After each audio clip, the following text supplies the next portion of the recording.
Hey you guys, what's up? It's Cheese. Welcome back to my YouTube channel. I'm sure you guys are wondering why the lighting is on low instead of normally like my high setting that I put it on, and that's because in today's video we're going to have a little bit of a story time about my very first well, it's not one of my first memories, but it's definitely one of my first memories that really kind of threw me for a loop and like made me question my reality and everything around me. And I had to have been no more than 8, 9, 10 years old tops. I mean, I'll talk to my mom and find out or whatever, maybe put it in the description box or something. That's beside the point. We lived, so I'll paint a little picture for you guys. When my mom and my dad were still together, we lived in a 2-story house that was probably at the time, it was already like 50, 60 years old. It was a relatively old house to begin with. I've always been very in tune with my emotions, and I've always been in tune with that sort of thing. And my emotions, but also like anything like paranormal, like otherworldly, unexplainable per se. You know what I mean? Like terminology is beside the point, kind of. But like, just for instance, to paint a picture once again. There was this weird room. Okay, there were two like porches. There was a downstairs porch and there was an upstairs porch. And the only way to access the upstairs porch was through my bedroom. There was only one entrance to it. You couldn't get to, there weren't like stairs leading up from the first floor, if that makes sense. So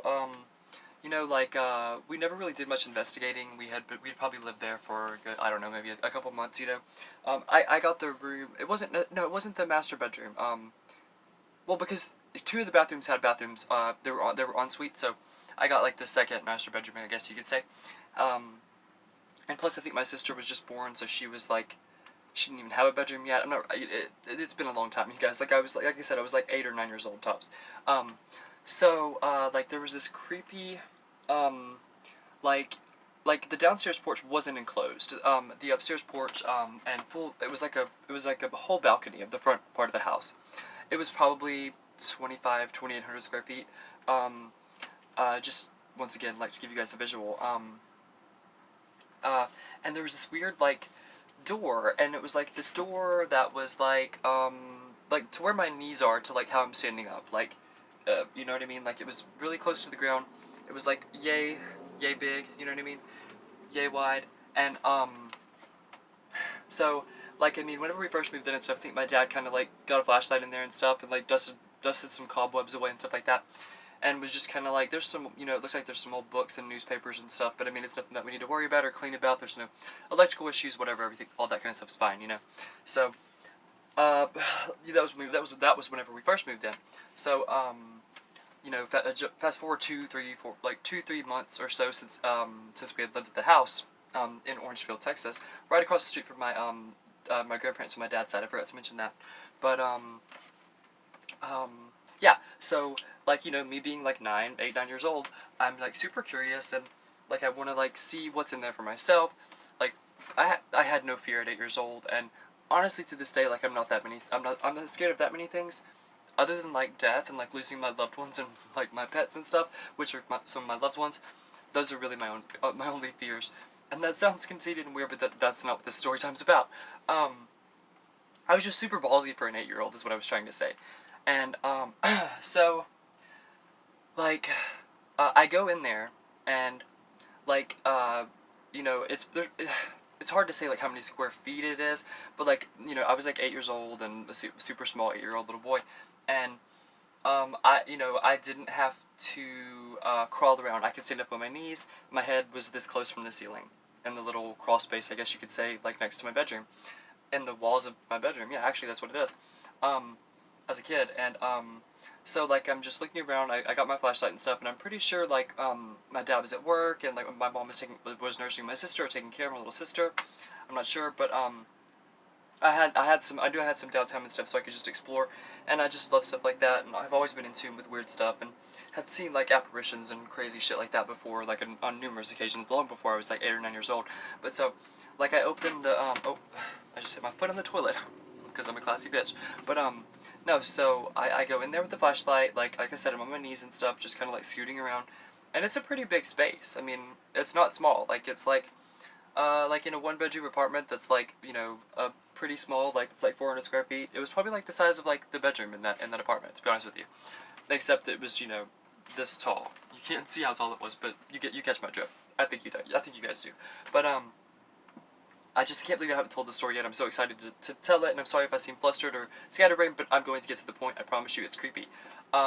So like I'm down there, or whatever, with my flashlight. You know what I mean, like shining it around, and don't really see much or whatever. But I mean, and then there's this one corner, and there's like some cardboard set up, and it's like the cardboard is set up and like is cut in a square, and it's like the top of the cardboard box is missing, but like 3 walls of the 4 walls of the box aren't missing, and those are propped up into a corner.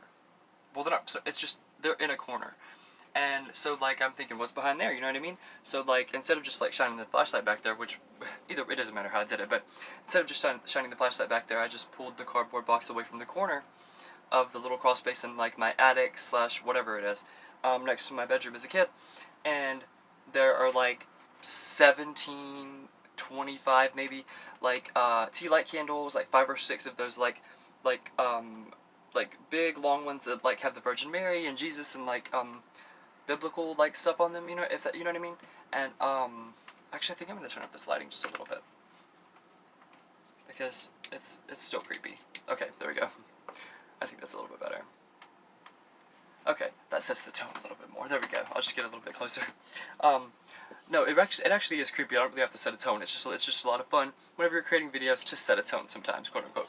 But so yeah, there's all these candles. Like some of them like look like they were burned freshly before we moved in. And also I forgot to mention story time. But I'm bad at story time sometimes. But the house had been vacant for like 2 years, and so who knows who had been in there at that point. You know what I mean? But so uh, there's also a pentagram in the middle of all the candles. You know, the most stereotypical like horror movie, like Hollywood, stereotype you can imagine. Like it was exactly that. It looked like it was written in blood.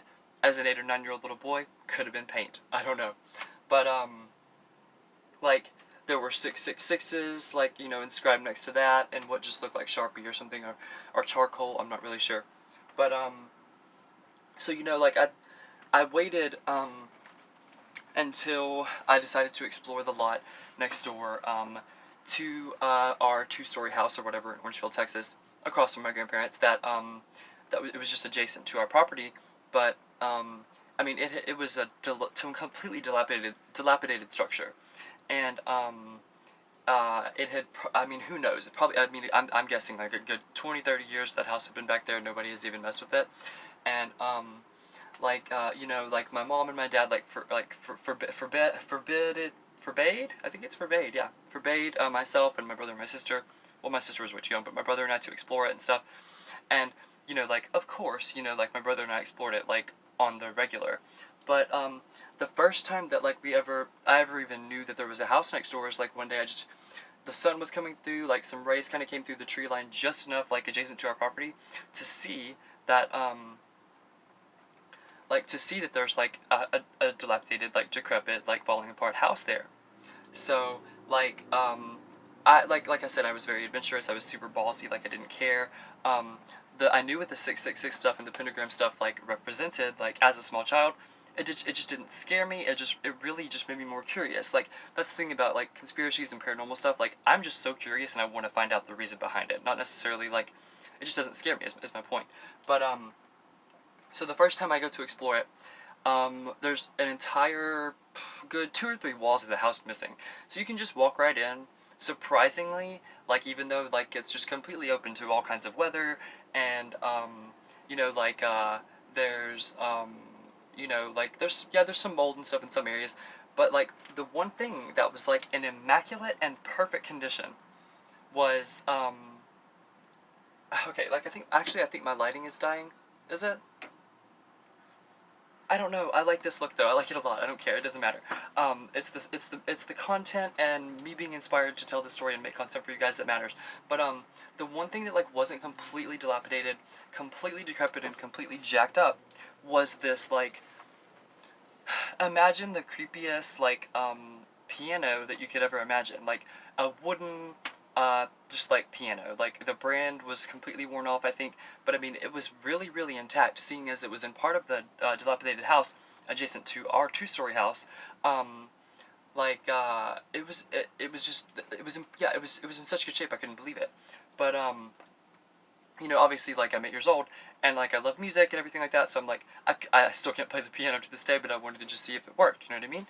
And then I could just ask my mom, like, hey, this works, we could just bring it to the house, like, nobody even lives here, it's been abandoned for however, 20, 30, whatever years, and, so I sit down to play it, I'm, like, tapping on a few keys, pressing a few keys, no sound comes out, and the light officially died. That's cool. It's still a creepy ghost story. Oh, okay. Today's really going my way. Just kidding. I love you guys so much for being here for me, and my little LED lighting, I need to charge it. That's cool. But to finish the story, because I promise you we're getting to the end of that. I no longer ramble on my channel. I just put out content and make things for you guys that like I said, I myself would watch, and that I'm inspired to make, and I was very inspired to make this. But it just brings back good memories of a good time of my childhood.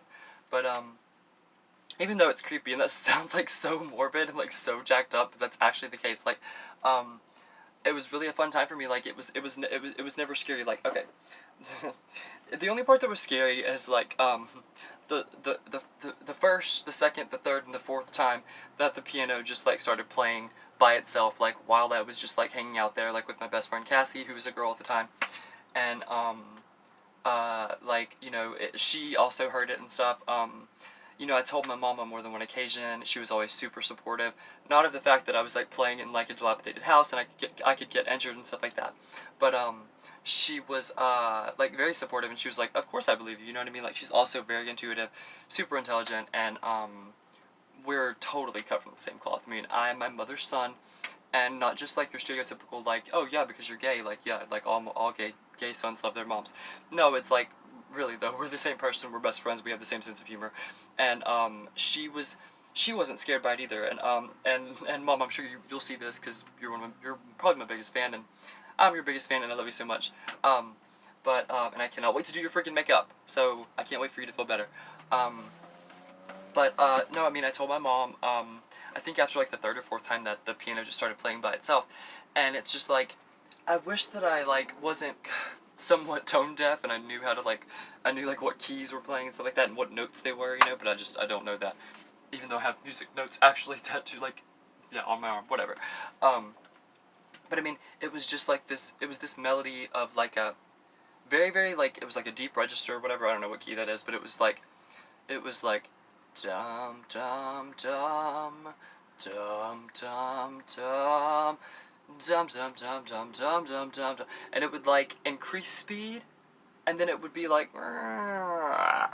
it's like the ghost got tired, and then like the piano would just like stop playing.